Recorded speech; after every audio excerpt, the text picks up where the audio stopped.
നിനക്കെന്താ ഞാൻ പറഞ്ഞത് കേൾക്കാൻ വയ്യേ? ഞാൻ പറയുന്നത് നീ കേൾക്കണ്ടോ?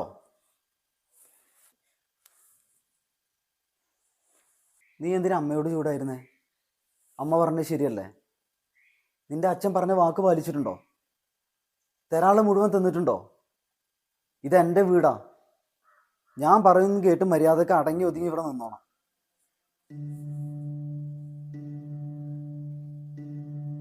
കുറച്ച് സമാധാനം തരുമോ? എന്താ നിങ്ങളുടെ പ്രശ്നം? ഞാൻ വന്ന അന്ന് മുതൽ തുടങ്ങിയതാണല്ലോ, ഇതുവരെ ഇത് നിർത്താനായില്ലേ? പറഞ്ഞ വാക്കിന് വിലയില്ലാത്തവരല്ലേ നിന്റെ വീട്ടുകാര്. അപ്പൊ പിന്നെ കൂടുതലൊന്നും പറയണ്ട നീ.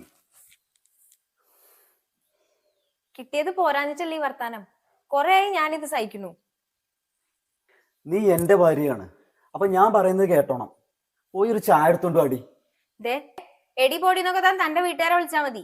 താൻ എന്റെ ഭർത്താവായോണ്ടാ ഇതുവരെ ക്ഷമിച്ചേ. എന്താടി നീ എന്റെ നേരെ സംസാരിക്കാനായോ? തന്റെ വായ തോന്നിയത് കേൾക്കാനുള്ള ആളല്ല ഞാൻ. കുറെ കാലായി കിട്ടിയത് കുറഞ്ഞു പോയി എന്ന് പറഞ്ഞ് എന്നെ ടോർച്ചർ ചെയ്യണു. ഞാൻ എന്റെ വീട്ടിൽ പോവാ. താൻ തന്റെ അടിമയായിട്ട് ജീവിക്കാനേ വേറെ ആളെ നോക്കിക്കോ.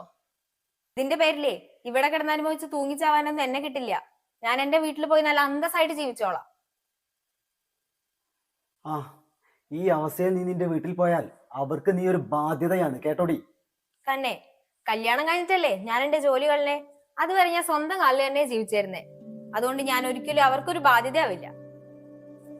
ഞാനിപ്പോ ഒരു കേസ് കൊടുത്താ തള്ളയും മോനും അകത്താ. എന്നെ കൊണ്ടത് ചെയ്യിപ്പിക്കരുത്.